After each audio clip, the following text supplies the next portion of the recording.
Good morning, everyone. This is different for me. I'm awake. It's 7 a.m. in Canada, 3 p.m. in France. We're making it happen. I've got Clint Slate. I'm excited as hell. How you doing, buddy?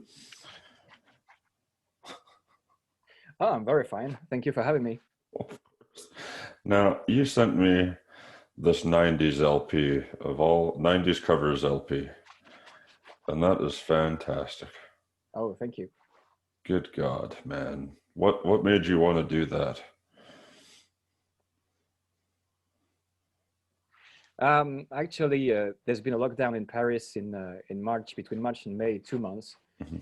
and I'm part of several shows and bands in France, and everything stopped, and so it was quite depressing. And I thought I need a new goal. I need something to wake up in the morning and do something with my life. And so I thought, well, what can I do but play in my living room and do something on the internet and try to share something with someone out there, try to find another connection than the live stage that I'm used to. Right. And so I thought, okay, that's the time maybe to try songs that I love, but I never really played before, Mhm. and find another excitement. Um,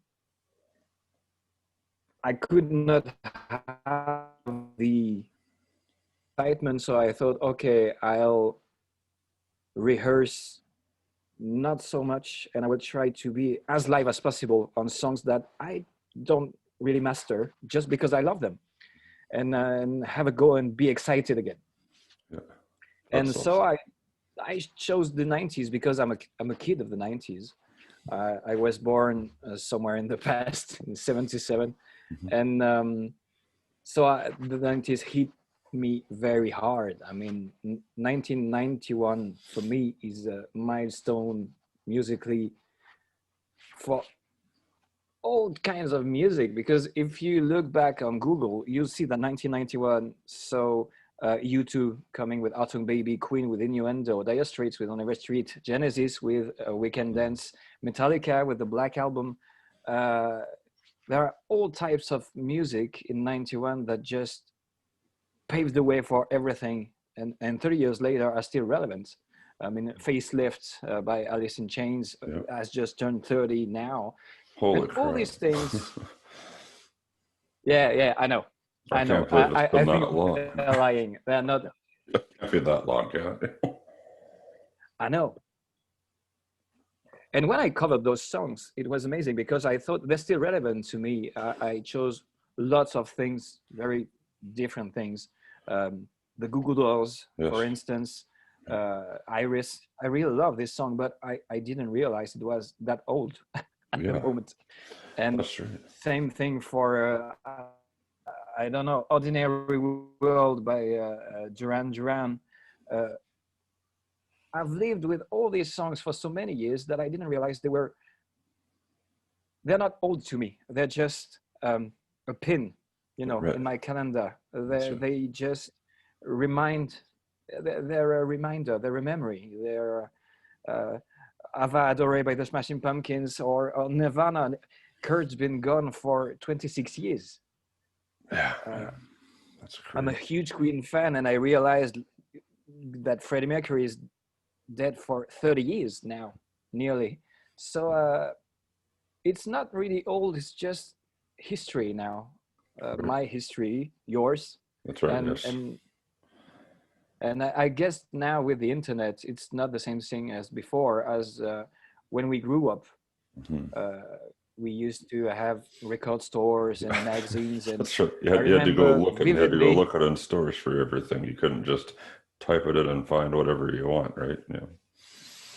totally, and it was something different because I remember that I discovered a band called Therapy, an Yes. Irish punk rock band, Okay. and I still love to this day, in 1994. And I remember them vividly because that was the first album I bought with my money. I was 16 or 17 at the time, Hmm. and that I didn't know of before coming to the store. It was on, you could listen to it and see the sleeves and stuff.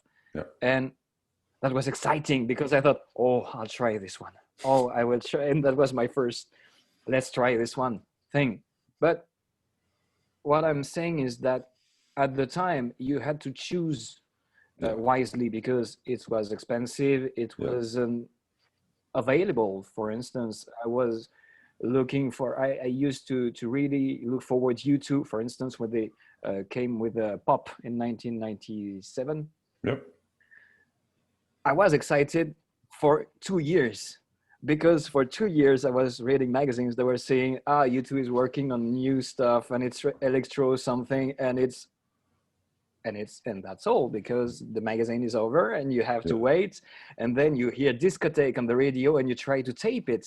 Yeah. Yes. Tape 100%. is People, you kids another out there, dinosaur. the kids listening will not know what dubbing a tape off the radio, or what I used to do is like if you watched it on like MTV or whatever, you like taped like a VCR tape and you would just make your little mixtape of videos. No YouTube, Yeah, just making your own YouTube yeah. tape. In France, we didn't have a real music show on TV, so we only had two. But that was a crash course in music because we had one that was every day at 7 p.m. and they had one band coming and doing one or two songs. It was a talk show, but they were live. And that was amazing because the whole program got me into, in the same show, Robert Plant, Sepultura, Jeff Oh wow. Buckley, Aerosmith, Nirvana. And every day they had styles that were totally different. And they Wow. had artists that were live. Yeah. And so I videotaped everything because it was just amazing. That's But cool. so to sum up with all this, I just thought, well, the 90s now for me are history, but for people that are young and that are born with the internet, they're just there. Yeah. I mean, us at the time, we had to go We to a lived store through and it. find something about, I don't know, Led Zeppelin or whatever that were older than we were. It was harder to find and harder to comprehend and grab. Yeah. Now, a guy I know that is maybe 20 years younger than me, and I told him, how can you be a fan of Scorpions? Scorpions has 60 years of career, stuff like that. Right. And he's a huge fan of Maiden too and stuff. And he told me, it's not old, it's not young, it's just there.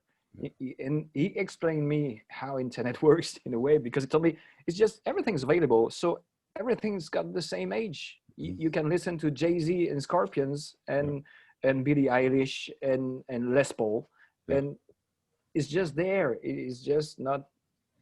And so I thought, okay, maybe I can try to reinvent my idols and share them with people that may like it too, and may want to do the same thing too, and emulate something. And this answer is way too long. That's perfect. No, it was excellent because I like you. I was a 90s kid too. I loved all those songs that you picked. I was like, holy crap. Like the first one I clicked on your website was your cover of Iris. And I was like, okay, well, this is really, really good, because that was such an iconic song for the time, Totally. whether you like it or not, everybody knows that song. And I loved that cover. Like, you knocked it out of the park with that. And I remember I put it on the radio station in the UK, SLE Radio, and I sent it to the co-host there, Jay. And he was looking at the track listing and he saw, oh, well, I'm a huge Nirvana fan. Let's see what this guy's all about. And he put that cover and he's like, well, that was really good. And we played it on the air. That was his first time hearing it. And he's like, let's see what else we got here. And he put on Iris. He's like, yeah, this guy's awesome. So that was kind of cool. So, I just try to be sincere with the song, because Iris is a bloody good song. Yeah. And I love Johnny Resnick's voice. He's got something, and in this one particularly, it's bloody hard to sing. I mean, it's very high, and you have to really push yourself in the chorus. Otherwise, it won't work. Yeah. You can't just fumble your way through it. You delivered quite well, I thought. And you have to be heartbroken to sing it. That's right. You can't be happy singing it. It's not a happy song. No, and for Nirvana also, I wanted to do it a bit more acoustically because it sounded better with this in this form. But you can't be smiling when when you're singing Nirvana, and you can't be shy. You have to spill your guts. So all these covers in a way are imperfect, but I wanted them to be more human than perfect. And that's really what I like about it. I think if you would have So like you because you recorded these yourself, just like in the video, that's basically the recording, right? Like you got your mic and that's it. Like you didn't do a lot of fancy mixing and mastering with it. And that's what I like about it. You know, it's just an authentic raw track. And that's what I go for because that's more believable to me. Like you said, you want to be human. You know, so much is taken out in production these days. I want to hear those mistakes. I want to hear maybe like a slight pitch in your voice or a slightly off note or something like that because it's real.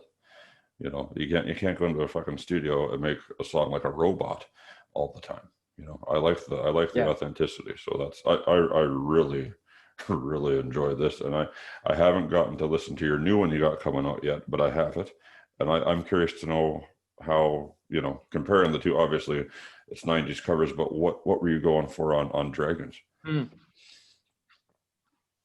Just to finish on Mm-hmm. 90s Lockdown, if you want authenticity, listen to Grace by Jeff Buckley because this one's pretty hard to sing and play, and I dropped my pick while playing the Perfect. song. Perfect. So it was just, it's difficult enough, and then fuck Oops. it. Oh, shit. Yeah. And then I thought this, and at the same time I thought, nah, I don't want to go back again because I Everything's think so I'm good. rolling with it. Yeah. So okay, let's go it. Let's do it. And but at the same time, and my voice cracked at the end because it's bloody high, and I thought, no, this grunt, this thing is, I couldn't have planned it. So I'll leave it. Perfect. I'll Just leave it. like And if it works, that's fine. If it doesn't, well, never mind. whatever. Yeah. Yeah, after all, it's just music. It's just something that you need to share with people, and that's just a matter of respect I wanted to pay to artists that I really love. So, what the hell? What the hell? Yeah, man. And as for the new album, it was the same period that. So the lockdown just finished, and I thought I covered 50 and more songs during the lockdown. I did one a day. So I chose 10 for 90s lockdown Mm-hmm. that I left the way they were. I just put a bit of reverb and mixed a bit, but I didn't have a lot to mix because I just used one microphone for everything, voice, guitar. So Yeah. it was just a matter of it being a bit more, um, how to put that? Not pretty, but friendly, Yeah. I would say. Yeah. You know what I mean? Yeah. It was a bit dry when I first put the video. It was just on the spur of the moment. Every day I would put one, but I didn't have the time to edit it, to remix, to stuff like that. So I thought with these 10 ones, I will put a nice bow on it, you know, and just give them a better life, you know, a better closing to find better friends. I don't know. I like metaphors a lot. And for the new album, I thought, okay, 50 songs is enough. I have pretty much covered everything, and I will start to mimic myself. If I go further, I could go 100. I know plenty of songs, but that's not the point. I wanted to stay true to myself and true to the concept. So I thought, okay, maybe something else. And so the something else was, okay, I can't have really, I don't want to write now because I will only write depressing stuff about the lockdown and what I don't know about the future and so on. So I thought maybe it's time to find an exercise, find something that will, you know, a new jigsaw. So I remembered a technique called the cut up. Okay. And the cut up is an old technique, a surrealist literary technique. When you write sentences or you find the newspaper, you cut the sentences, you put them in a bowl, you take the sheets of papers and you glue them on in an erratic way on a new sheet of paper, and so you have new sentences, mainly nonsense sentences, but that give you images. And so writers used this, Radiohead used this, David Bowie used this, and I discovered it in the 90s, always the 90s, with David Bowie on Earthling. And that was an album I really loved because it was jungle, drum and bass, mixed rock, mixed Bowie, actually, because he's the only one to me at the time that could ingest new styles, digest them, and spit something totally him. And so I thought, okay, maybe I could try to do my Earthling, my Zooropa, my something strange and weird, but I have time and I want to try. Yeah. And so I started to do, I don't know the name in English, I think it's Exquisite Corpse, Okay. un cadavre exquis in French. When you start a sentence and then you fold the paper, you give it to somebody else who writes a sentence, who folds the paper and stuff like that. So at the end you have a strange story, and I thought I will try to do that in musical way. So I recorded whatever I would find with my guitar, but instead of judging what I do, oh, this is a riff, oh, this is, oh, I would just record it right away, give it a name, mainly the name of the reverb or the distortion or stuff like that. So this one's called Deluxe, and it's 100 BPM, and send it to a bass player and a drum player that wanted to play with me on this, and just saying, okay, guys, this is Deluxe. It's in 100 BPM, so it's 20 seconds long. It's just a riff. Send me things that you find for this. 3 takes tops. Don't think about it, not overthink it. Try to think outside of the box and be spontaneous. Don't just send it. Don't work too hard on it. Yeah. Yeah, I wanted to be surprised even by myself. I wanted to achieve something else, shake the box. Yeah. And so they sent me tracks for my guitar tracks, and what I received was just not what I thought. So they didn't know what everybody was sending. It was just a matter of surprising everybody. And so from that, I did a huge editing program with okay, let's put this there and this there, and trying not to think. So for instance, the first song that became a song came from a small melody I had, and the drum tracks the guy sent me, I put everything in Cubase, but I misplaced them. Okay. So they were doing something offbeat that was way more attractive than giving them just your standard. Yeah. Yeah. And so I thought, oh, fuck it, I love that. And the bass, it sent me 2 bass tracks, one melodic, one groovy, and the 2 were not supposed to be played all together, but what the hell, let's do this. And suddenly things took shape, and eventually I ended up with 9 completed songs that weren't even planned beforehand, and were very fun to create, because they weren't just me and my guitar doing something and me singing with my guitar, and they were part of I don't even know how to put that. It's a jigsaw, because it's I sent them a riff that is, I don't even know myself what to do, that has 2 notes. Yeah. Very strange. And the bass player sends me a funky bass riff. And then I thought, wow, that's it. This one I can use up and stuff. And for the lyrics, I used a cut up generator I found on the internet. So nice.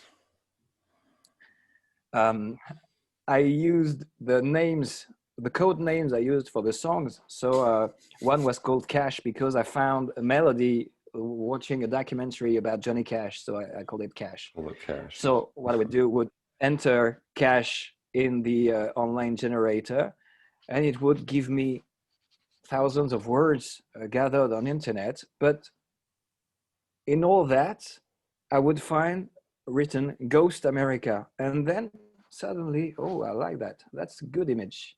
What would be the following sentence? What would come with this? And then the theme would appear, and I would put all these words in orders that would suit me, and that would become songs.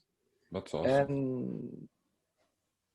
And as the work was done, I thought, okay, let's do one video per song the same way.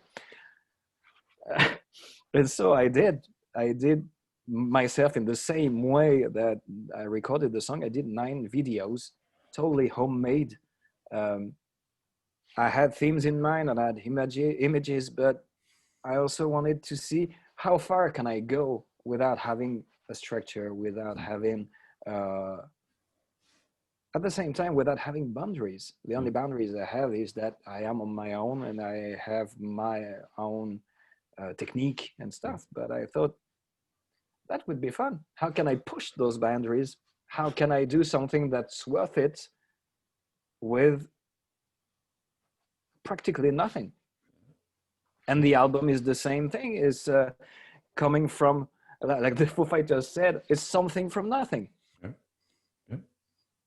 And that's also a bloody long answer. I'm sorry. No, that's all good. It's perfect, man. That's perfect. I'm excited. I'm gonna get into that then today. I'm downloading it on my phone right now. I'll listen to it finally.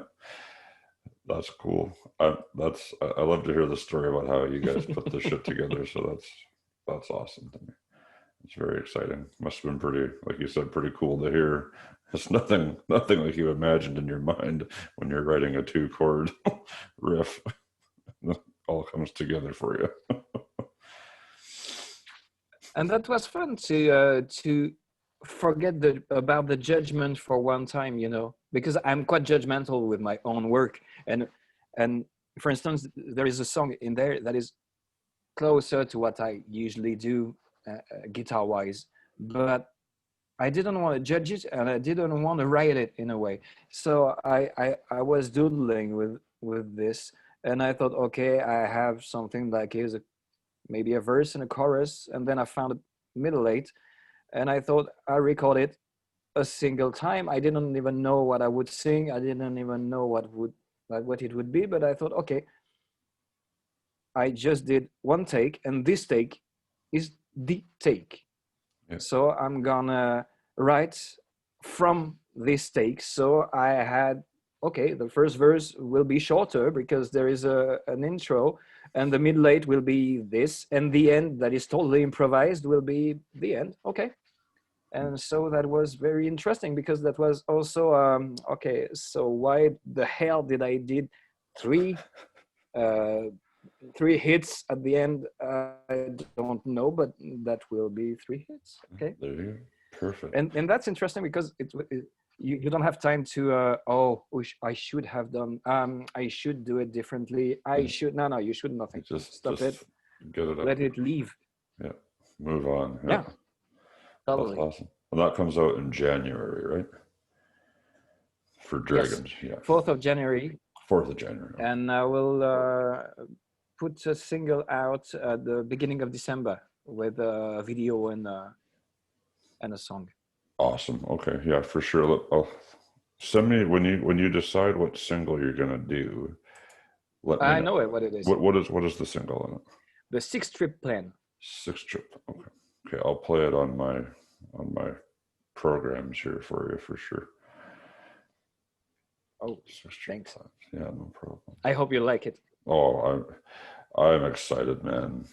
Like I said, big fan of what you did with that 90s LP. So yeah, dude, like thank you for emailing me. That's I get a lot of good stuff that comes across my inbox, but this was like, hell yeah. This is really good. Perfect.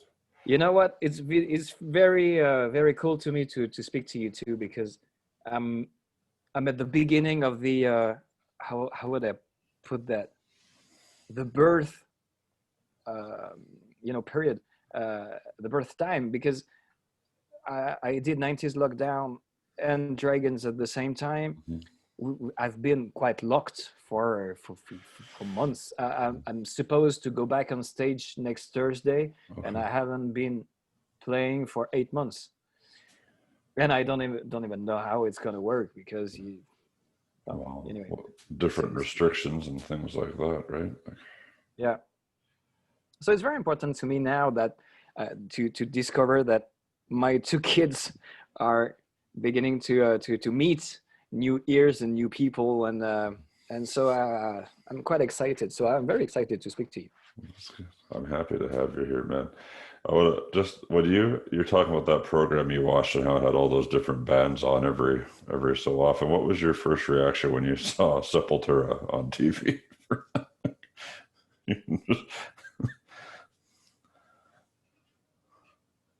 Oh, actually, I'm not a big Sepultura fan, but it was Roots Bloody Roots at Yes. the time, and that was awesome.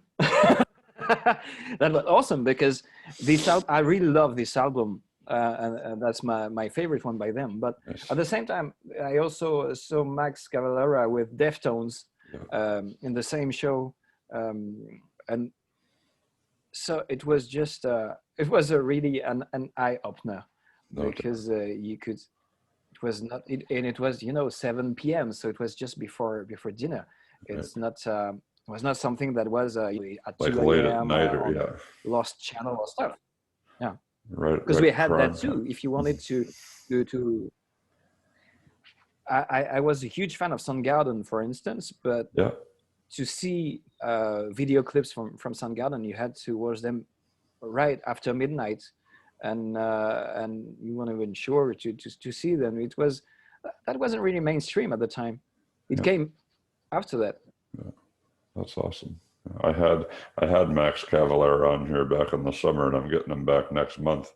So that's interesting. I'm Wow. a Soulfly, Sepultura, anything he does, I'm a fan of 100%. So that's cool. That's cool. Soulfly did the show too. I remember that, Soulfly did that. and that was pretty amazing, because I've never seen Max in any band anywhere near on television in France. Yeah. It's just this show, and he did this with all the incarnation of his bands. So it's amazing. Yeah, that's crazy, man. That's crazy. Hmm. And those were quite exciting times, because there were no genre Yeah. really. I mean, all the guys I quote you, you could include Cake, that I remember, um, and the Wu-Tang Clan and stuff like Oh yeah, that. yeah. So it was very interesting, because live or not, and is the song good or not, and sometimes I feel like now with the social networks and internet, you have your own how do you call that, in French we say you have your own chapel. Yeah. You have your own crowd in a way. Yeah. You go with the people you're acquainted with. Yeah. But that means that, I don't know, I'm a huge listener of Deep Purple. I will find huge listeners of Deep Purple. That's nice. Yeah. But I will not be challenged by Jay-Z fans, for instance, Right. or Linkin Park, or I don't know.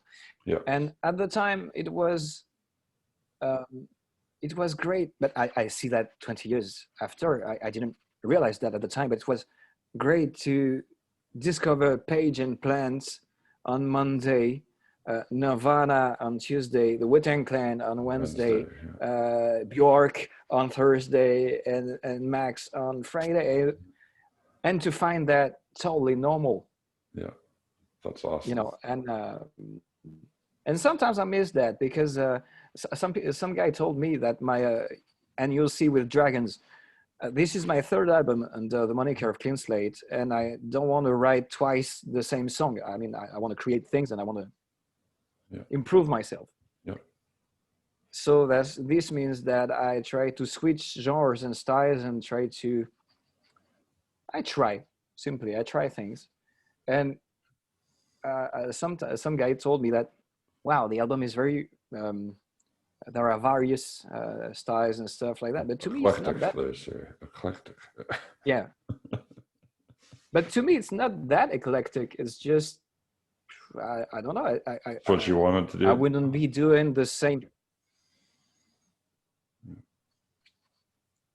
I can't do the same song over and over again, and I don't want to be doing the same album over and over again. And I can play 1 hour of the same type of thing. Yeah. And I grew up in the 80s, so the main things I heard that stuck with me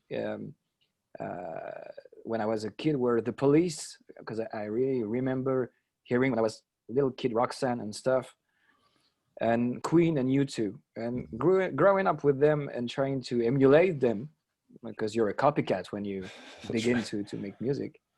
I realized, and I now realize that it's wrong, but I realized that these three, for instance, and after them Incubus, Faith No More, and stuff like that, were switching and shifting all the time, and that they could do a dance track, a heavy metal track, a valse, disco, experimental, 18 minutes, 1 minute, a cappella, and stuff like that.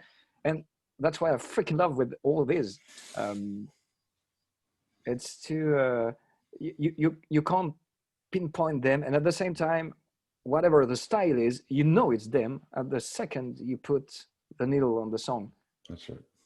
And so maybe I'm an old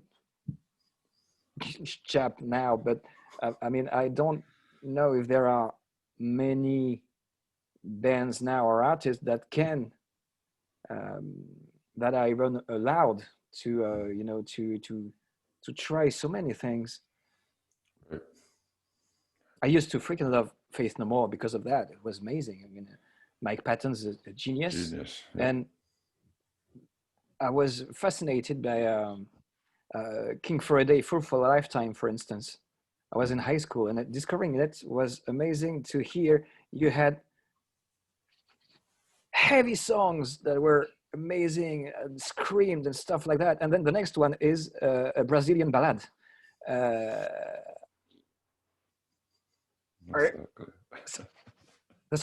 freaking amazing. Yeah. I mean, why not? It's genius. Yeah. Maybe. Yeah. Totally. Those were the days. Yeah. Long gone now, I'm afraid, but that's why it's good to have the, you know, your homage to the 90s and everything that you were into coming up, for sure. That's great. Yeah. Well, why don't you tell us where we can find this album when it comes out in January, you know, your website, anything like that?